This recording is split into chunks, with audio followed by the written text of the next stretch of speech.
Happy Saturday po sa lahat ng aming mga kapatid na patuloy na sumusubaybay po sa ating digital page sa TSCCFI. Happy New Year! It's good to be back. It's good to see you again po dito sa aming daily morning tilaok. Ako po ang inyong makakasama ngayon sa umagang ito.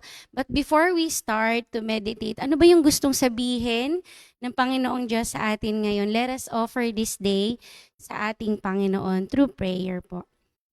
Lord Jesus, we thank you so much sa napakagandang araw ngayong umagang ito that you have given us another day of opportunity, another day ng pagpapakita mo ng pagkakataon sa amin, chance na maranasan yung kabutihan mo, Panginoong Diyos, sa aming mga buhay. And this morning, help us open our hearts and minds, Lord, to receive your word, your reminders, your awakening sa aming mga buhay. Bless your people, lahat po ng nakaantabay ngayon, nakasubaybay, at mag-share nitong devotion, morning devotion na ito sa marami. Marami pong salamat at sa lahat ng mga may ginagawa ngayon or nagbabiyahe, patuloy na ikaw ang mag-ingat sa kanila. And sa buong maghapon namin, itinataas namin sa iyo ito. Let thy kingdom come and let thy will be done, Lord, in Jesus' name. Amen and amen. So ang ating prayer focus po for today, January 31. Grabe po, no, bukas, February na, natapos na ang isang buwan ng taong 2026. Pero ano ba yung gustong sabihin ni Lord dito? Ano daw ba yung dapat nating ipag-pray? We should pray that God cleanse us from anything that separates us from Him and renews our hearts to live in obedience. So, our supporting verse po will be coming from 1 John 1:9. In Amplified Bible Version, ang sabi po dyan, please read with me po. If we freely admit that we have sinned and confess our sins, He is faithful and just, true to His own nature and promises, and will forgive our sins and cleanse us continually from all unrighteousness, our wrongdoing, everything not in conformity with His will and purpose. I entitled this morning message po na renewed to be restored. So ang ating focus theme for this week is all about declaring that this year is a year of covenant. So, ano ba yung ibig sabihin ng covenant, no? Ito yung binigay na ng Panginoong Diyos matagal na mula pa sa ating mga spiritual ancestors. So, this has been declared na itong taon na tong 2026 ay maging year of covenant kung saan it is a divine call sa bawat isa sa atin. Marahil, no, marami tayong pinagdaanan last year na naging hindrances para to end the year 2025 na nakatali at nakakapit pa rin kay Lord. Ang gusto sabihin sa atin ngayon, to return sa pag-ibig at relasyon sa Panginoong Diyos. So pag sinabing covenant, it's not just an ordinary agreement or a religious obligation, kapatid. But it is sacred. It is a sacred relationship that has been built on God's promises na sinusustain ng kanyang katapatan sa ating mga buhay. But while God never breaks yung covenant niya, He continually invites us, tayo mga anak niya, kanyang mga nilikha, na i-renew yung commitment na yon sa Kanya. So, this year should be a season of renewed devotion, no, wherein we remember, ano ba yung mga pinangako ng Diyos? Go back, no? Go back. Sabi nga, go back to your first love para ma-realign yung heart mo sa kalooban ng Diyos. Kung saan mas pinipili nating magstay, we choose to stay walking in obedience at pagtitiwala sa Panginoong Diyos. So, hindi to about outward ritual lang, kapatid, na lagi nating ginagawa every Sunday, every Wednesday, or even Saturday. But it is about inward surrender sa Panginoon. It is not just relationship. It is not just about religious acts na meron tayo. But it is all about intimate relationship sa ating Panginoong Diyos. And as a covenant people, mga kapatid, we are called to live with hearts na malinis and responsive, tumitibok talaga at sumusunod sa Panginoong Diyos by how? Loving God wholeheartedly and loving others faithfully. So yung focus prayer natin this morning, no, may we come before our faithful Lord na nag-i-invite sa atin to confess, maging malinis, at ma-renew tayo sa kanyang kalooban. So papaano po? Number 1, we should practice repentance regularly. Ang repentance hindi lang siya one-time event nung bago ka magpabautismo sa Panginoong Diyos, bago mo siya tinanggap.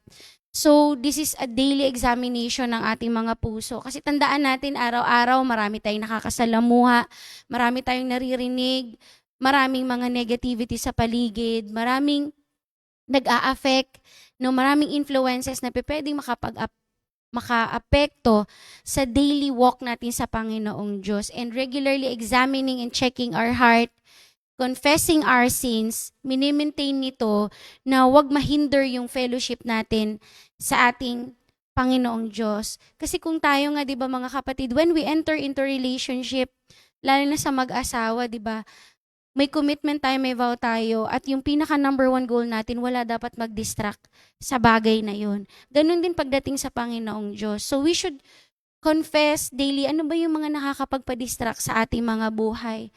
In that way, yung confession natin, it restores yung fellowship natin sa ating Panginoong Diyos.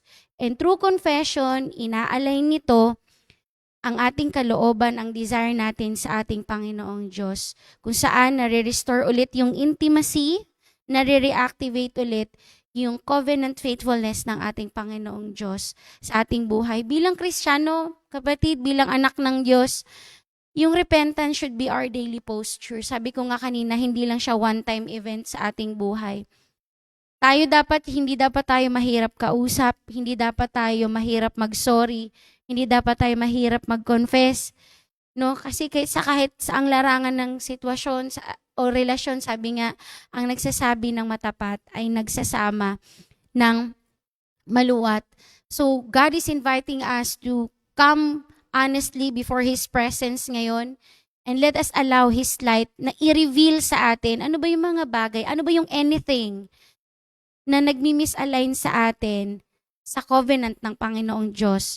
So yung regular confession, kinikip nito ang ating mga puso. It makes our hearts tender, our conscience clear, and our fellowship with God unhindered. Kasi tandaan po natin, again, sabi sa verse kanina, no, kaya pinagpipray natin, kasi yung sins, it makes us separated on Him.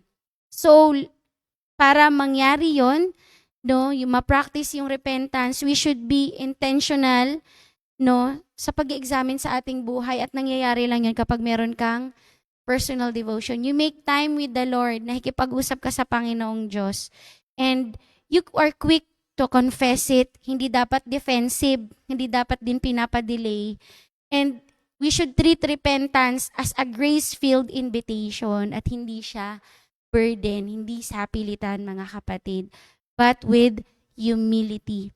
So speaking of sin separated us from the Lord, ito yung number 2.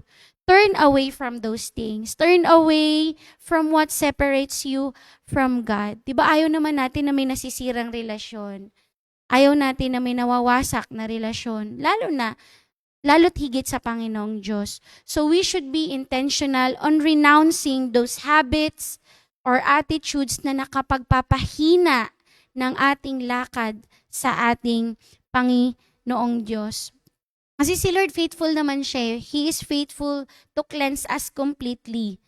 No, He is faithful and just to forgive us sa ating mga unrighteousness, removing anything that separates us from Him. Pero nasa atin yung unang paghakbang. Kung gusto talaga natin na may mabago at may mag-improve sa atin this year, we should be intentional. And we should learn from our past mistakes. And I want to share the word iwas. Turning away is iwas. Huwag mong hayaang makarry over pa yung mga bagay na nakapagpabagsak sa'yo, nakapagpalayo sa'yo sa Panginoong Diyos, makarry over pa yon this year. Ang dapat makarry over, ang dapat manatili is yung faithfulness mo kay Lord at hindi yung mga bagay na nakapagpalayo sa'yo sa Panginoon. So, confession must be followed by intentional turning. Iwas, mga kapatid, no, sa mga habits, sa mga patterns, sa relationship and companion that draw us away from Him. Because living in a covenant with God requires separation from what compromises our intimacy with Lord Jesus. So lastly, number 3, live out obedience daily. Yung choosing obedience as a lifestyle sa buong taon na to at sa mga susunod na araw ng buhay natin, yan yung response sa katapatan ng Panginoong Diyos. Dahil tandaan natin, nilinis tayo ng Lord, sabi sa item 2 kanina na nabanggit natin, nilinis tayo ng Lord. Bakit? Kasi gusto niyong ma-renew yung puso natin. Para ma-lead ito na maging obedient tayo sa kanyang kalooban. So, yung obedience, yung pagsunod, ito yung normal at natural na response para magkaroon ng renewed heart. Kapag na-restore tayo ng Panginoong Diyos, dire-reflect nito yung kalooban niya. Hindi dahil out of obligation lang, but out of love and devotion sa Panginoong Diyos. So, paano ba yun? Being obedient sa covenant kay Lord is living out in everyday decisions, sa attitudes, and sa mga actions natin. Hindi tanong natin sa sarili natin ngayon na, Lord, how can I honor you today? Starting always your day that, Lord, ano ba yung makakapagpasaya sa'yo ngayon? Kasi dapat ganun yung mindset ng taong talagang merong malaking utang na loob sa Panginoong Diyos. And sabi din dito, obey promptly, hindi na yun pinapatagal.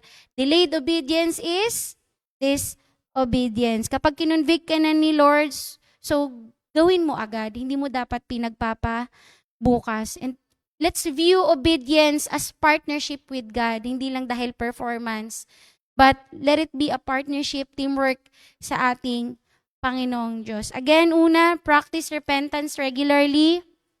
Turn away from what separates us from Him and living out obedience daily. And to close, mga kapatid, in this year of covenant, as we declare it, God is calling us to live with a renewed heart, ma-restore yung fellowship natin sa Panginoong Diyos na marahil na pawiken ng mga bagay-bagay last year, and have a faithful obedience sa Kanya. Not just striving, but responding sa katapatan ng ating Panginoong Diyos. At makikita mo, you will be empowered to live as a people set apart for Him. And as we pray sa ating prayer focus, mga kapatid, let us also pray for the lost, that God will help them to confess their sins and repent, trusting in His faithfulness to forgive and restore. Let us all pray. Lord Jesus, thank you so much sa reminder mo sa amin, Lord. Ako personally, ang naisip ko ngayon, hindi kami pwedeng mag-relax. Hindi kami dapat maging over-familiar sa katayuan namin sa'yo, but always checking our heart kung tama pa ba ang tibok nito, Panginoon. Na Lord, as we declare this year as a year of covenant, remembering yung promises mo, Panginoong Diyos, sa pag-alala nito, we allow your Holy Spirit to empower us, Lord Jesus, to always, Lord, na maging align yung desire namin, yung kalooban namin sa iyo. On that way, Lord God, we turn away, iwas sa mga bagay that makes us separate from you, nakaka-trigger na mga bagay na pwedeng magpahina ng intimacy namin sa inyo, Panginoong Diyos. Na Lord, nitong taon na to, mas lumalim yung pundasyon ng aming pananampalataya, mas lumalim yung pagiging faithful namin, mas lumalim, Lord God, yung pagsunod namin sa kalooban mo, Panginoong Diyos. Dahil Lord, sabi nga ni Peter kung kanina pa ba kami susunod? Diba nasa sayo yung buhay, nasa sayo yung pag-asa. If we faint, Lord God, to walk with you in obedience, Lord, saan kami pupulutin. Nawa, ma-remind kami yung mga past mistakes namin last year, yung mga naging failure namin last year, Lord God. Ito yung magpaalala sa amin to do better, to be a better version of ourselves this year, Lord God. Nahigitan ano pa man yung mga mabubuting bagay na nagawa namin, Lord God. At patuloy, Lord Jesus, na manatili sa pangako mo na matagal mo nang sinabi sa mga ninuno pa namin sa time nila Abraham, nila Moses, ni David, Panginoong Diyos. And Lord God, we pray also sa mga kapatid namin na hindi pa nakakakilala sa inyo, Panginoong Diyos, na Lord God, gamitin mo kami mismo, Lord God, starting from our family, to our community, to our workplace, to our campuses, Lord God, to this nation, Panginoon, na Lord, you are faithful and just to forgive us our sins. And Lord God, yung desire mo na ma-restore kaming lahat sa image mo, makabalik kami, Lord, sa kalooban mo sa aming mga buhay. Na nung una pa lamang, you have already planted it, may blueprint ka na sa aming mga buhay. Kaya Lord God, I pray din sa mga kapatid namin ngayon na may mga karamdaman, Lord, patuloy na kagalingan dahil pangako mo yan, Lord. Sabi mo, by your stripes, we have been healed, Panginoon. And Lord, let us claim the complete healing na nagmumula sa iyo. At yung healing na yun, Lord, na ibibigay mo physically, emotionally, and spiritually, mag-lead sa amin na manumbalik sa kalooban mo, gawin yung nais mo sa aming mga buhay. Kagaya po ng aming kapatid na si Brother Charles Misahon, Lord, who is suffering from skin infection, Lord God. Lord, please touch his body, Panginoong Diyos, and allow him to experience your miracle sa kanyang buhay. Ngayon, kanya mas makilala lalo sa kanyang buhay, Panginoong Diyos. Lord God, nang makasama na namin muli siya sa pagsamba sa iyo, paglilingkod sa inyo, Panginoong Diyos. And Lord, sa lahat ng broken ngayon, patuloy na restore mo ang joy, Lord God, at hanapin nila yung comfort, yung hope, na nagmumula lamang sa inyo, Panginoong Diyos. And Lord, sa lahat ng mga kapatid namin na nag-engage today, bless them, Lord God, at patuloy na maging matabang lupa kami, Lord God, ng mga salita mo sa aming buhay na hindi lamang namin ito marinig, Lord, kundi maging mabunga, a fruit that will last sa aming mga buhay. Maraming salamat po, Panginoong Diyos. We give back all the glory, honor, and praises in your mighty name, Jesus. Amen and amen. God bless you all, mga kapatid.